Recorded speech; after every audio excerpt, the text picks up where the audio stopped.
Bonjour, bienvenue dans le Cercle de l'Imo. Je suis aujourd'hui avec Pauline Juranville, courtière en prêt immobilier et en assurance emprunteur. On va essayer de comprendre quel est l'intérêt de travailler avec un courtier, que l'on soit agent immobilier, conseiller immobilier ou même client. Salut Pauline. Salut Anthony. Bienvenue. Merci de m'avoir invité. Avec plaisir. Alors, toi tu es courtière depuis combien de temps? Ça va faire 10 ans que je suis courtière. Ouais. J'ai d'abord commencé en tant que salariée. Ok. J'ai fait une année salariée. Et ensuite, je suis passée sous une grande enseigne nationale où là, j'ai fait 10 ans de courtage. Ok, en tant qu'indépendante En après. tant qu'indépendante. Ok, donc 10 ans indépendante et 1 an salarié. Ouais. Et c'était dans quelle enseigne ou quand tu étais salarié? Salariée, c'est une enseigne qui n'existe plus aujourd'hui. Ça s'appelait Le Partenaire à l'époque. Ok. Et c'était sur le secteur C'était sur sur Orléans? Orléans, courtier gratuit, et donc c'est pour ça que voilà, ça c'est. Ah, c'était gratuit pour le client? Ouais, à l'époque c'était gratuit, donc là on est en 2014. Ouais. Donc tu vois, avec un test de courtier gratuit, et bah pour le coup, comme quoi ça fonctionne pas le courtage gratuit, parce que ça a fermé quelques années plus tard, suite à la mauvaise stratégie en fait de cet employeur-là.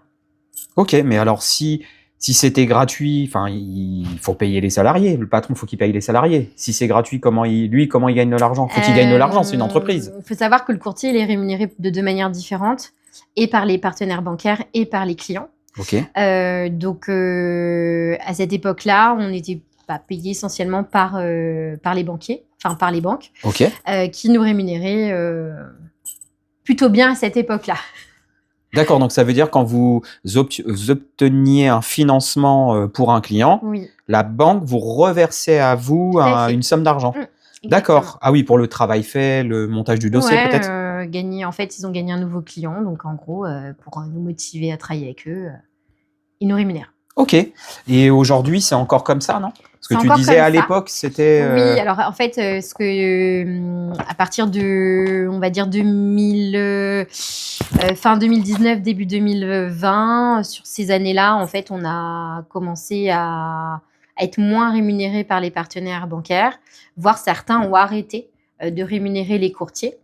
Donc les courtiers, alors je parle vraiment au sens très large du courtier, les courtiers continuent donc à prendre une prestation auprès de leurs clients, enfin leurs futurs acquéreurs. en fait, il y a une partie donc rémunérée, encore une petite partie par la banque, voire pas du tout, Ouais, comme on tu est le dis. moins rémunérés, voire Et pas du après, tout. vous êtes rémunéré du coup par le client directement qui fait appel à vos C'est services. ça. Ok. Donc, tu es courtière depuis, tu m'as dit tout à l'heure, je crois, un peu plus de 10 je ans. dis 10 ans parce qu'on n'est pas sur un compte tout rond, mais Ouais. ouais, c'est ça, 10 ans, 10 ans, ouais. Et avant ça, qu'est-ce que tu as fait? Oula. À peu près, hein. C'est un Je sais parcours. pas. Moi, j'ai gros. plutôt un profil commercial, c'est-à-dire que j'ai plutôt été dans la vente en boutique, magasin, et j'ai fait pas mal de vraiment commerce pur et dur sur le terrain, à faire des foires, des salons, ce genre de choses, pour tout type de produits. J'ai vendu plein de choses. C'est passé des produits cosmétiques, de la parfumerie, que par des cheminées. Des cheminées, carrément. Ah ouais.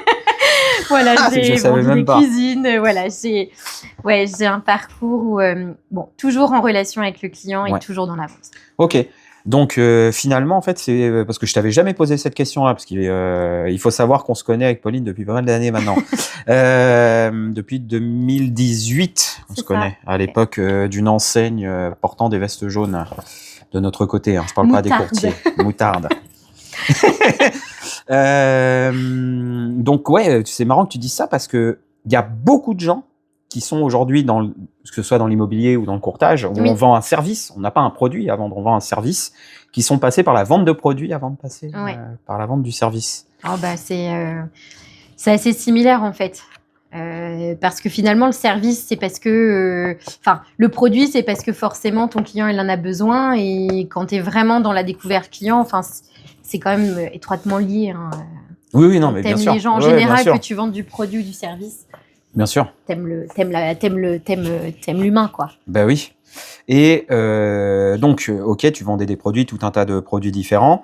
Et qu'est-ce qui t'a amené à devenir courtière? Parce que je pense pas que quand on est à l'école, on se dit, on fait ses études, un jour je serai courtier. Alors effectivement, d'autant qu'en plus c'était une période où le courtage était beaucoup moins connu qu'aujourd'hui.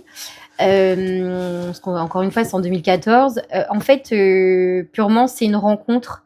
Voilà, j'ai rencontré à ce moment-là mon futur employeur qui, au détour d'une conversation, discute avec moi et me dit tiens, toi, je te vois bien chez nous. Et c'est là où je découvre le métier de courtier.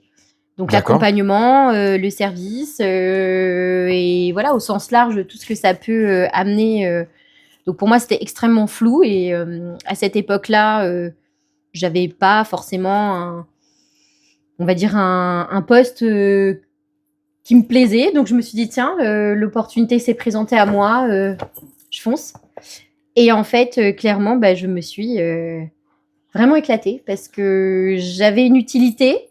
Et en même temps, vraiment, il y avait cette partie commerciale que j'aime beaucoup. Alors, la partie commerciale, là, notamment auprès de ce magasin-là, en gros, c'était surtout avec les partenaires bancaires. Parce qu'il faut savoir qu'on travaillait essentiellement avec du lead. Et là, à cette période-là, j'avais pas du tout d'agent immobilier ou d'apporteur d'affaires. Ok. Pour info, le lead, c'est de l'information qui est en général donnée par le siège de l'agence pour laquelle on va travailler sur des demandes Internet. Exactement. Je préfère traduire. Parce que... Alors, on peut traduire. En gros, on payait des mots Internet pour pouvoir aller capter des futurs acquéreurs qui étaient en recherche. Donc, via des sites de vente en ligne, via des agences immobilières, voilà. Ce genre de choses-là. Et donc, c'est parfait parce que ça m'amène à ma question d'après.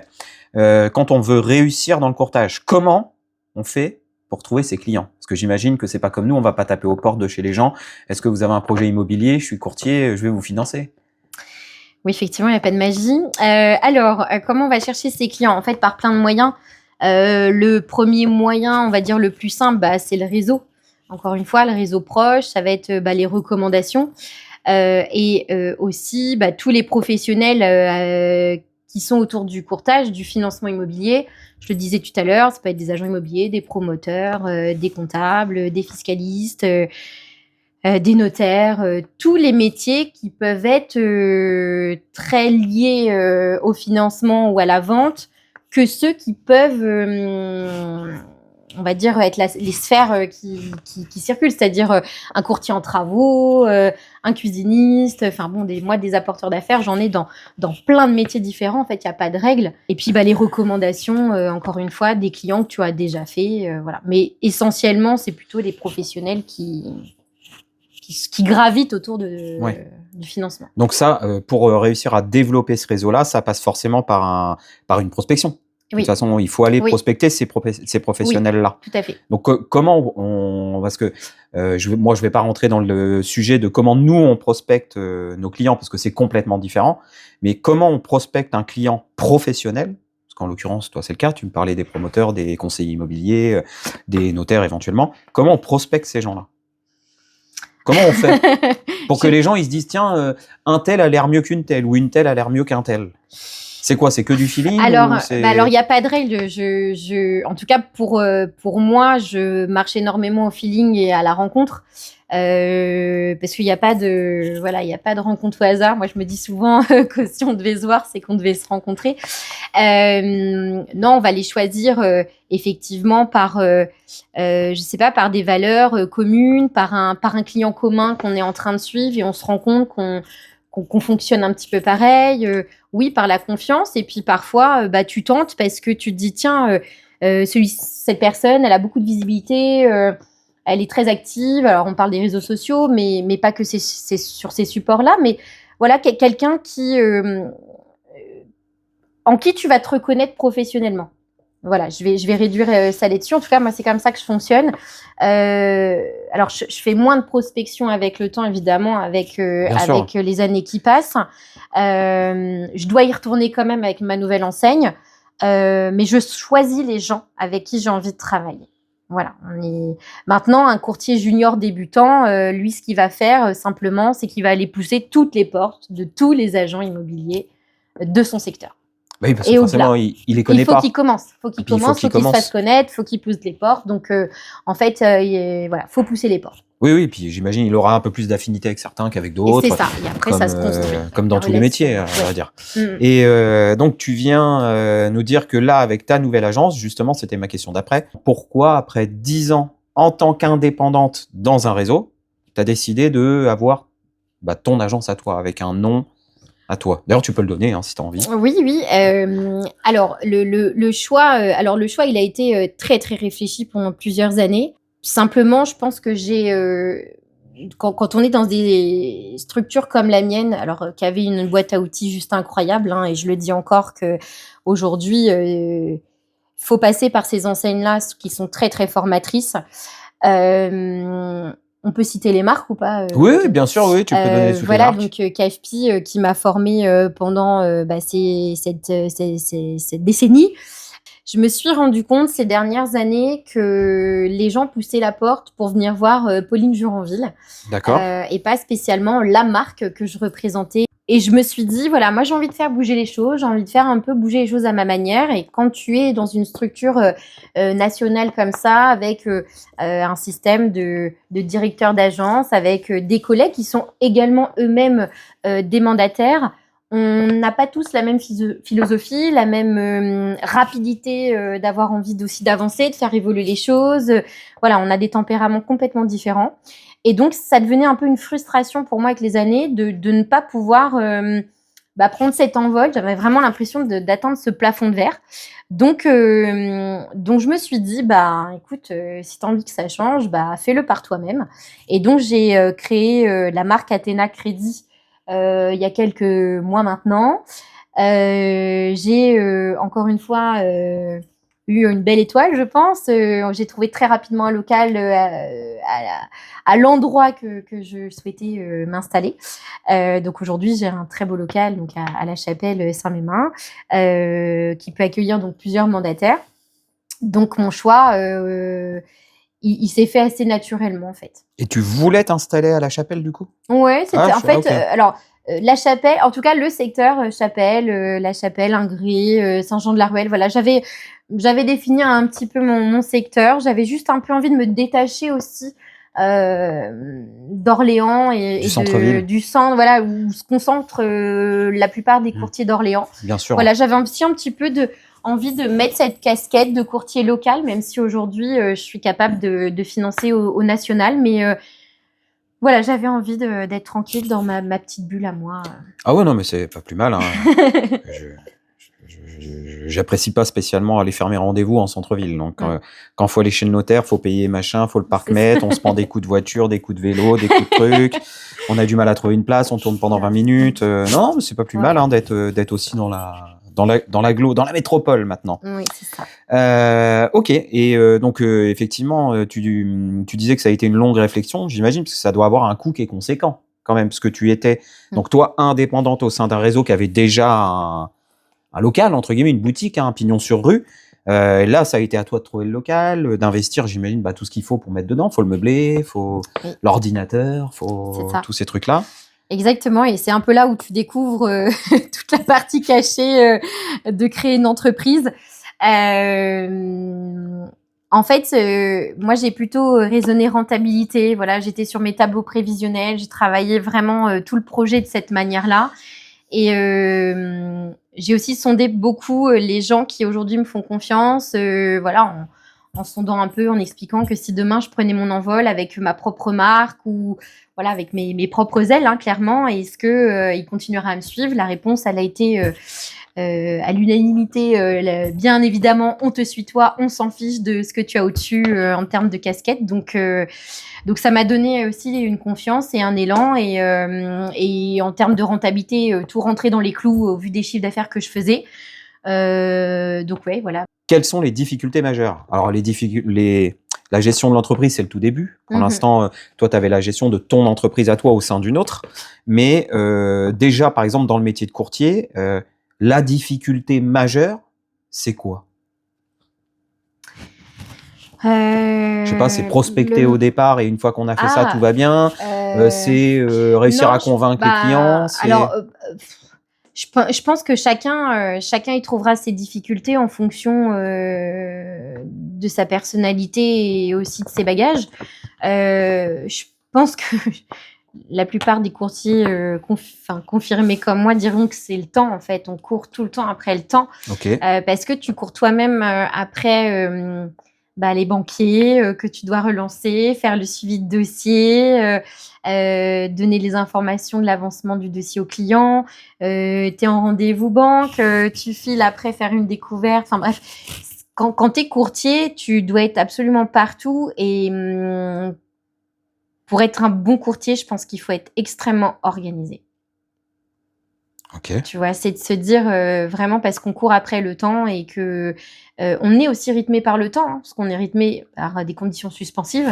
Bah, bien sûr. Et tu le sais très bien qu'on n'a pas 6 mois pour gérer un dossier. Voilà, il faut que ça rentre dans le délai du client avec tous les imprévus qu'il peut y avoir dans la gestion d'un dossier de financement. Donc, en tout cas, la problématique, moi, je trouverais, c'est vraiment ça, de ne pas être organisé et d'aller un peu dans tous les sens. D'autres te diront c'est la prospection, d'autres te diront j'arrive pas à transformer un client. Voilà, on a chacun nos problèmes et je pense après l'autre et peut-être dernier problème, c'est de ne pas maîtriser le système bancaire et de maîtriser ce que tes partenaires sont capables d'offrir à tes clients. Ouais, d'avoir un suivi de les taux d'intérêt du moment, par exemple. Les taux d'intérêt, les conditions d'octroi, voilà, ce genre de choses. L'assurance emprunteur, toutes ces choses-là. Pour rentrer un peu plus dans le métier, parce que pour l'instant, voilà, on a fait un peu le tour de la situation, comme tu le disais, toi, la difficulté, c'est le temps. Un courtier, une courtière, qu'est-ce que c'est et à quoi ça sert? Puisque, à part si on a acheté sa maison ou son appartement avec un conseiller qui, lui, nous a orientés vers un courtier, où là, on a découvert ce que c'était qu'un courtier, je pense qu'il n'y a pas grand monde qui sait ce qu'est un courtier. Surtout, alors là, en financement, en assurance emprunteur, bien évidemment, du courtage, il y en a dans tout un tas de domaines. Beaucoup de domaines, effectivement. Alors, dans le prêt immobilier et l'assurance emprunteur, donc c'est des hommes, des femmes qui l'emploi est d'être donc intermédiaire bancaire ou en assurance. Donc déjà, ce sont des personnes formées. Il faut savoir que c'est des activités où on a une obligation d'avoir des formations parce qu'on est dans un système avec beaucoup d'obligations, déontologie et devoirs de conseil. Donc déjà, ce sont des hommes et des femmes formés, hein, ça c'est important de le dire. Notre travail, c'est donc d'aller chercher, d'accompagner et de traduire les conditions financières pour un futur acquéreur. La première mission, c'est déjà de définir un calcul d'enveloppe avec le futur acquéreur et de l'accompagner sur toutes ses démarches bancaires. Donc, de l'accompagnement de démarches bancaires ou d'assurance, c'est d'aller sonder tes partenaires pour avoir la meilleure proposition pour ton client, que ce soit une protection, une tarification ou un montage spécifique. Et voilà. Donc, je m'arrêterai là parce qu'après, il y a des accompagnements un peu différents en fonction du prestataire qui est choisi. Ok, donc oui, après, ton travail aussi va être d'orienter le client vers la banque qui correspond le plus à son, voilà, tout à fait. À son profil. Une fois que j'ai sondé, que j'ai trouvé effectivement là ou les solutions, parce qu'il peut y avoir plusieurs propositions, hein, bien entendu, c'est d'expliquer au client quelle est la proposition qui répond le mieux à ses besoins et à ses attentes. Et une fois qu'effectivement, tu lui expliques et que tu lui fais comprendre que c'est cette proposition-là, toujours évidemment avec du conseil, parce qu'à ce moment-là, tu n'es pas là pour orienter ton client, bien au contraire, c'est vraiment du conseil. Le client choisira avec toutes les connaissances qu'on lui a données, l'offre qui lui correspond le mieux pour ensuite aller vers le partenaire, donc l'assureur ou le banquier qui lui aura proposé cette solution. D'accord.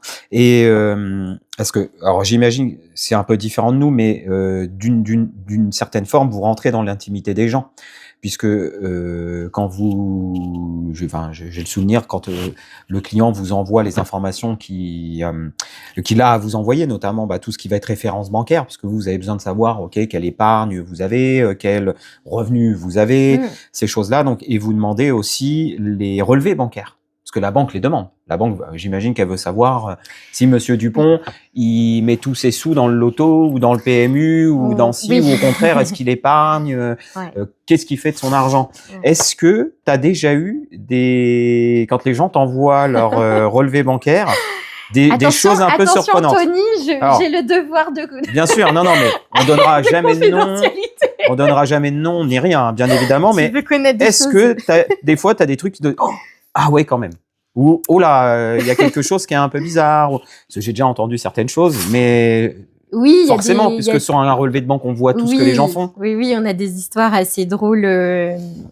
Voilà, on détecte. Alors effectivement, avec un compte bancaire, tu sais absolument toute la vie des gens. Tu sais où ils vont manger, voilà, est-ce qu'ils commandent beaucoup, où est-ce qu'ils dépensent leur argent, hein, on le sait.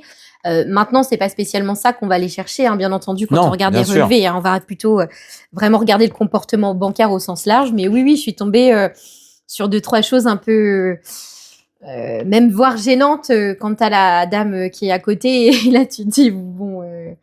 Moi, je sais pas si je peux le dire, mais moi j'ai des clients qui sont très très adeptes, voilà, des sites en ligne et qui payent des fortunes. Ah oui.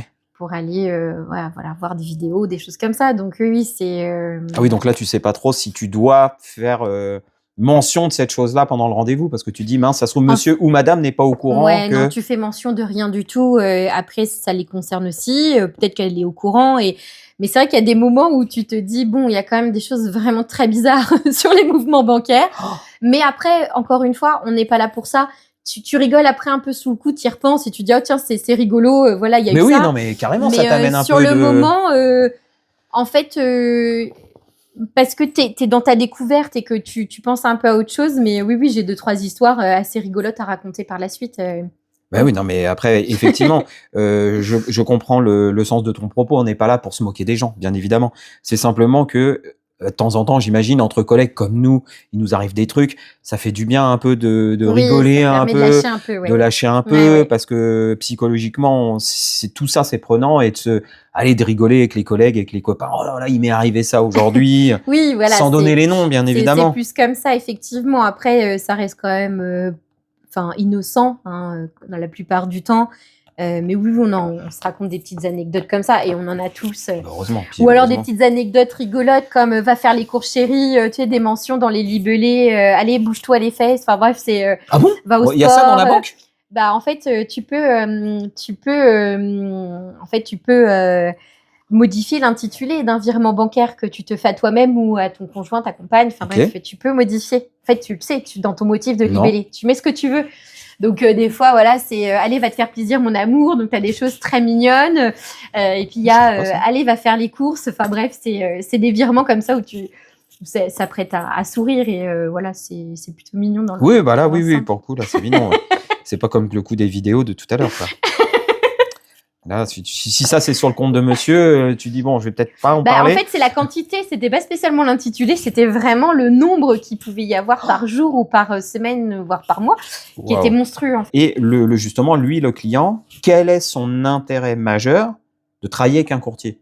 Parce qu'on pourrait se dire, ok, il a un intermédiateur avec le banquier, mais pourquoi il va pas voir le banquier tout de suite en fait? Puisque le banquier, ça se trouve, il le voit de temps en temps, parce qu'il y a 3 ans, il a acheté une voiture, j'en sais rien, ou parce que il a ouvert un compte épargne logement ou je ne sais trop quoi. L'intérêt pour le futur hacker de venir voir un courtier, c'est d'avoir une vision globale du marché. Même si il a des bonnes relations avec son banquier, ça lui permettra de savoir ce que peuvent proposer les autres partenaires bancaires, notamment en termes d'apport, de conditions de taux, d'assurance, de montage peut-être un peu différent. Donc c'est là où intervient le courtier. Et il faut savoir que c'est pas parce qu'on a de bonnes relations avec son banquier que forcément derrière le prêt va sortir avec lui et dans cette banque-là. Donc, c'est là où ça Et a tout pourquoi? Parce intérêt. que les revenus qu'on viendraient pas, non? Pour quelle raison le banquier dirait non? Pour plein de raisons, parce que il y a pas assez d'apport, parce que je sais pas, en termes de critères effectivement de calcul de revenus, ça colle pas à ce que la banque va calculer aujourd'hui. Voilà, il y a plein de points sur lesquels il faut avoir des points de vigilance, et c'est là où le courtier va vraiment travailler la copie avec le client, et aussi de le sortir un peu de sa zone de confort, parce que le client, il a l'habitude de travailler avec une banque. Il est conquis, il est acquis, ce client. Donc, des fois, d'aller voir un peu la concurrence, ça permet aussi de pouvoir avoir d'autres offres, que ce soit des offres sur le prêt immobilier, mais aussi sur le long terme dans la relation bancaire. Donc la première chose, c'est parce qu'il va faire beaucoup d'économies à aller voir un courtier. Donc, pour les raisons que je t'ai évoquées, mais aussi parce que le courtier, il a des conventions qui sont négociées auprès des partenaires bancaires. Donc, il y a un réel gain pour ce futur acquéreur. Et puis aussi en termes de temps passé, parce que un acquéreur qui va tout seul voir les banques, ça lui demande toujours beaucoup plus de temps, donc beaucoup d'énergie. Il est aussi un peu malmené en rendez-vous parce qu'il a envie de venir négocier un crédit immobilier, mais il sait absolument pas quoi demander. Et puis la dernière chose, c'est ceux qui sont un peu allergiques au papier. Alors là, on les voit un petit peu plus ces dernières années, Bah ouais. ces générations où en fait c'est une angoisse totale de gérer de l'administratif. Donc nous, on le fait pour eux. D'accord. Et est-ce qu'avec une banque, tout se négocie? Je vais voir le banquier pour un prêt immobilier, ou le courtier, la courtière va voir le banquier, fait des demandes pour un prêt immobilier. Je fais pas de l'investissement, n'importe quoi. Est-ce que tout se négocie? Parce qu'en fait, on parle toujours du taux. Ah oui, le taux en ce moment, c'est 3,5. En l'occurrence, on est à peu près là-dessus en ce moment. Mais il n'y a pas que ça. Parce que quand on regarde le détail, on a les frais de dossier, on a les frais de machin, les frais de ceci. Enfin, il y a toujours 1000 lignes. Ah oui, et puis si je décide finalement de revendre avant la fin de mon prêt, est-ce que je vais avoir des frais de remboursement anticipés ou pas? Enfin, toutes ces choses-là, en fait, auxquelles on ne pense pas. Quand on achète, on est content. Oh, le banquier, il a dit oui, j'ai mon prêt immobilier. Est-ce que tout se négocie? Est-ce qu'on peut négocier tous les points ou pas? Je ne sais pas si je vais vraiment répondre à ta question dans tout se négocie. Il y a beaucoup de points qui se négocient et qui sont souvent négligés par les futurs acquéreurs.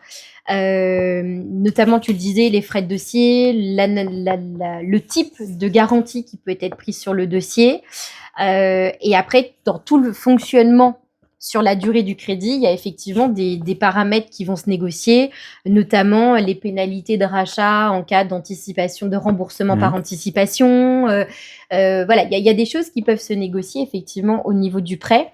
De dire que tout se négocie, je vois pas vraiment les choses comme ça, mais en tout cas, si tu demandes pas, t'as pas. Donc oui, on peut dire que oui, bien sûr, mais après, attention, quand je dis tout se négocie, c'est pas forcément la banque va tout te donner. Attention, c'est une relation commerciale qu'on a avec sa banque. Voilà. Donc exactement. Si elle fait quelque chose, faut aussi faire quelque chose. Peut-être prendre son assurance habitation au moins pendant 1 an, ou elle va demander des rapport commercial. C'est d'ailleurs c'est comme ça que moi je vends les choses avec mes partenaires. C'est-à-dire que moi, quand je représente mon client, je vais demander effectivement des frais de dossier réduits, évidemment des assurances réduites, les taux marché moyens qui sont pratiqués par les courtiers, on essaye toujours de décoter un peu. Et on va, en fonction aussi des besoins du client et de tout le conseil qui va en découler de la découverte client, je peux pas tout dire parce que chaque cas est un peu unique, mais l'idée, c'est qu'effectivement, on dise à la banque... si tu acceptes toutes les conditions que je suis en train de t'émettre, le client, il va jouer le jeu, il va venir chez toi, il va ouvrir un compte bancaire, tu vas récupérer la bancarisation des clients. Il avait de l'épargne ailleurs, cette épargne, tu vas la récupérer. Et l'idée, c'est de savoir qu'on soit vraiment sur une relation de gagnant-gagnant, en fait. Donc oui, tout se négocie, mais c'est pas gratuit. Voilà. Non, c'est toujours en contrepartie de quelque chose. Bien sûr, je dis pas que c'est gratuit, hein, mais simplement, c'est pour faire comprendre aussi aux gens que avoir son prêt immobilier, c'est pas qu'une question de cool, j'ai de la chance, la banque elle m'a dit oui. Faut faire aussi attention à ce qu'il y a dans l'offre qui nous est proposée. Exactement. Je le vois des fois, des gens, parce que forcément les gens moi me font suivre leur offre de prêt que j'envoie au notaire. Je regarde toujours un petit peu pour me tenir informé des taux, notamment, voir un peu ce que proposent les partenaires financiers. Et je vois des fois les frais de dossier, tout ça. Mais je me dis comment c'est possible de facturer aux clients des frais de dossier aussi énormes. Tout à l'heure, je disais que, en fait, j'utilise toujours la meilleure proposition marché et client. En fait, quand je dis ça, c'est qu'effectivement, tu peux avoir un taux un petit peu plus élevé pour un client, mais avoir le meilleur coût que quelqu'un qui va avoir un taux beaucoup plus bas. Et c'est toujours là où moi je mets les points de vigilance avec mes futurs acquéreurs quand je restitue en fait mon travail lors du rendez-vous. Je leur explique bien, attention, on ne regarde pas que le taux. Bah oui. Et c'est là où toi en tant que professionnel, tu mets tous les points de vigilance, notamment pour certains profils, c'est de pouvoir réinjecter du capital. Ça peut être payant. Bah, si tu prends 10 centimes, tu prends 10 centimes sur ta durée de crédit, mais qu'au final, tu es sûr que dans les 5 prochaines années, tu vas réinjecter un gros capital, il y a vraiment un intérêt financier pour le client d'avoir ce conseil-là.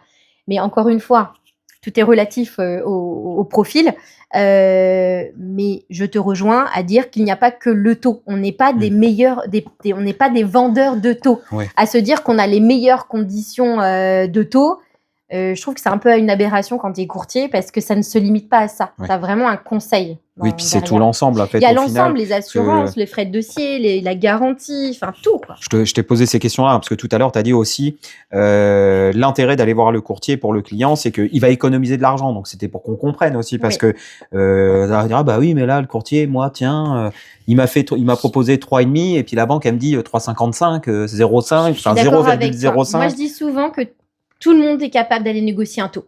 Ça, tout le monde est capable de le faire.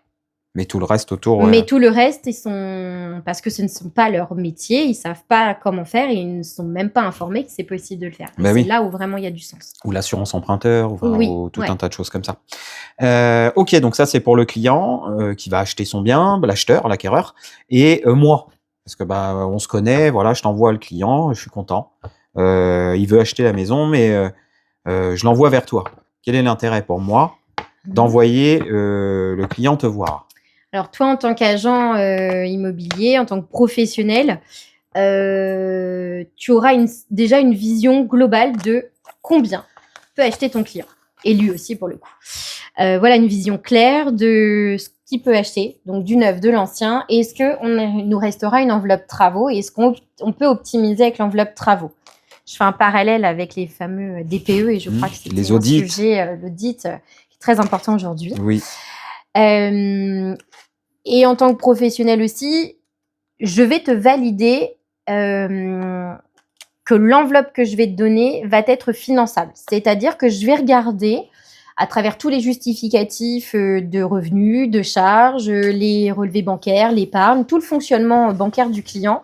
Je vais être capable de te donner un préaccord de principe de financement.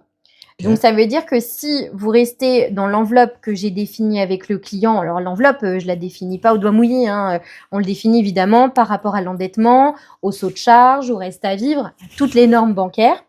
Une fois que ces normes, elles sont étudiées et prises en compte et que le restant a été validé, c'est-à-dire donc je regarde une cohérence entre les bulletins de salaire, le contrat de travail, les avis d'imposition. Je vais regarder le fonctionnement bancaire, c'est ce que je te disais, le nombre de personnes dans le foyer. Je vais aller regarder les encours, s'il y a des crédits conso, s'il y a du LOA, du leasing. Voilà, je vais vraiment tout regarder. Ça prend à peu près 1 heure quand tu fais bien les choses. Je discute énormément aussi avec les clients parce que tu en apprends beaucoup aussi d'eux. Oui, oui. Et une fois que tout ça c'est fait, je valide définitivement l'enveloppe, la capacité et donc la faisabilité du projet. Ouais, donc je sais qu'il peut acheter ou pas la maison sur laquelle il a fait une proposition à 200 000 euros, par exemple. C'est ça. Ou bien, si le budget est trop au-dessus de son budget, entre autres, tu sauras exactement où toi, tu pourras réorienter ton acquéreur. Donc, du coup, je trouve ça plutôt professionnel de ta part d'avoir aussi du conseil vis-à-vis de ça. Tu perds pas ton acquéreur parce qu'il n'est pas dans le budget et du coup, ça reste un contact que toi, tu peux aller retransformer sur un autre bien. Tu fais pas des visites inutiles, ni pour toi, ni pour eux. Ça, c'est quand même plutôt bien. Je parlais de temps tout à l'heure, donc autant rentabiliser son temps aussi quand on travaille. Bien sûr. Et puis d'avoir une personne de confiance sur qui tu peux t'appuyer parce que parfois juste tu as des doutes sur Sur un cas de figure client, bah, c'est important d'utiliser un courtier. Et puis la dernière, non, je pense qu'on a fait le tour là sur la partie pourquoi utiliser le courtier. Ouais, l'intérêt pour moi, Ouais. voilà. Il est important aussi de préciser que les clients ne rémunèrent le courtier qu'à partir du moment où il y a la solution qui est trouvée et qu'ils l'acceptent. Ça, c'est important de préciser que tant que la solution adaptée n'est pas trouvée, le client ne doit rien au courtier. Ça, c'est très important parce que du coup, les honoraires de courtage sont souvent intégrés à la demande de financement pour justement que ce soit totalement transparent et qu'il n'y ait qu'un déblocage de fonds qu'à partir du moment où il y ait l'acceptation et que le courtier soit vraiment rémunéré qu'une fois que la prestation elle est faite. Comme nous. C'est très important. Vous êtes payé une fois que l'acquéreur récupère les clés de la maison, en fait. Donc ça, c'est un point important parce que c'est aussi pour dire qu'aujourd'hui, tout le monde peut faire appel au service d'un courtier et de voir ce que ça peut donner, quel rendu il peut y avoir, parce qu'il y aura forcément un intérêt pour chacun. Et ce sera au client de décider s'il donne suite ou pas. Et donc, en général, quand ils sont satisfaits, voilà, ils continuent la relation. Ah oui, non, mais bien sûr, j'en ai des exemples, moi, de clients que j'ai pu envoyer à toi ou à d'autres. Ah non, ils voulaient pas, mais faut payer, J'ai beau leur expliquer par A plus B que non, en fait, à la fin, quand ils vont regarder en bas la ligne finale, ils vont peut-être pas économiser 50 000 €, mais peut-être que sur un projet à 100 000, ils vont peut-être économiser 1 000, 2 000, 3 000 €. C'est déjà énorme. Oui, mais même tu peux même chiffrer plus. Là, le dernier en date, là, celui d'hier où j'ai fait la restitution, j'avais 37 000 € d'écart entre sa banque et ce que je lui avais trouvé comme financement. Wow. C'est énorme. Ah, ça devait être sur un prêt conséquent quand même. C'est un prêt à 250 000 € effectivement, mais quand tu regardes les assurances, ouais, c'est énorme. Hein. C'est énorme. Donc vraiment, il y a un intérêt, mais encore une fois, l'intérêt, il se mesurera qu'à partir du moment où le client ou le futur acquéreur, il aura saisi l'opportunité de mandater un courtier pour faire les démarches. Charge à lui après de donner suite ou pas. Mais... Oui, bien sûr, bien sûr. Oui. Eh ben super, merci Pauline. Merci Anthony.